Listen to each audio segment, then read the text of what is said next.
Unknown Number, The High School Catfish, Netflix's shocking cyberbullying documentary. Spoiler warning, major spoilers ahead for Unknown Number, The High School Catfish.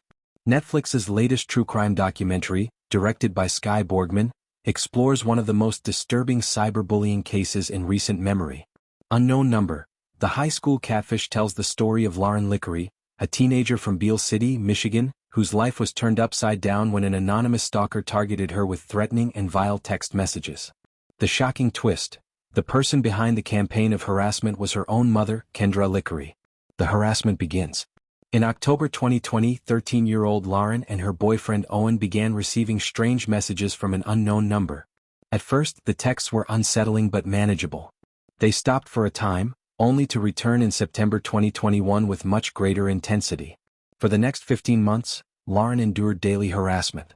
The messages included cruel insults and frightening threats, as well as deeply personal information that suggested the sender knew her well. Parents, teachers, and eventually police realized this was no ordinary case of bullying. The investigation.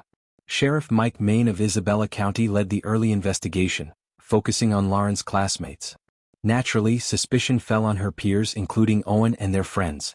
Rumors spread through the school, friendships fractured, and innocent students became scapegoats.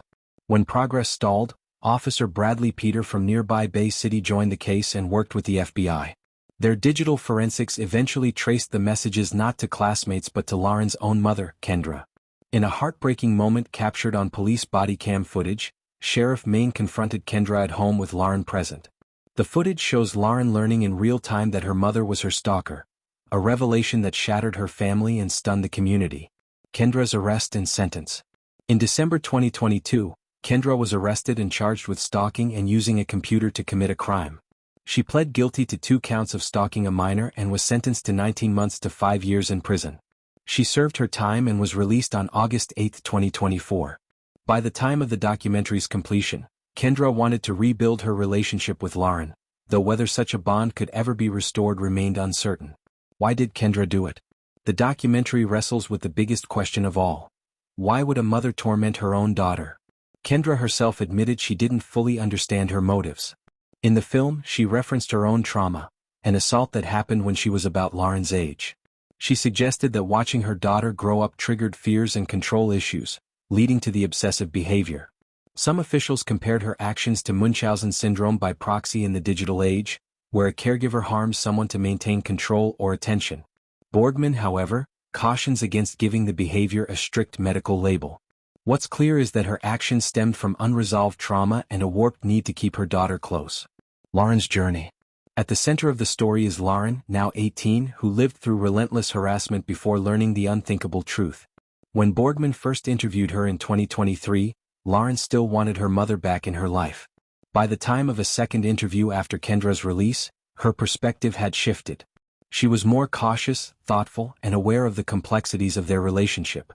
Borgman describes Lauryn as remarkably resilient, forced to grow up faster than her peers. While others in the community could despise Kendra outright, Lauryn faces the painful reality that the stalker was also her mother. Her journey now is about deciding what kind of relationship, if any, she wants to rebuild.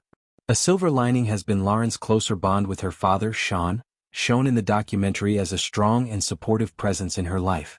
Collateral damage. Before Kendra was exposed, suspicion fell on Lauryn's peers, causing significant harm. Students like Chloe Wilson faced accusations, lost friends, and endured immense stress. Borgman highlights their voices to show how deeply damaging false suspicion can be, especially in the high-pressure environment of high school. Lessons for parents and teens. Though the Licari case is extreme, Borgman emphasizes that cyberbullying is an everyday reality for teens. Anonymous messages, online harassment, and fractured friendships are common experiences that can cause deep harm. She hopes the film sparks conversations between parents and kids about technology, trust, and communication. Her takeaway: listen to your kids, understand the threats that are out there, and give them the ability to make good decisions. Final thoughts. Unknown Number, The High School Catfish is not just about one family's tragedy. It's a story of betrayal, trauma, and resilience in the digital age.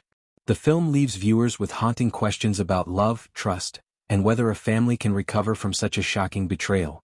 Lauryn's strength and growth give the story hope, even as it reveals the devastating consequences of one mother's actions. Unknown number. The High School Catfish is now streaming on Netflix.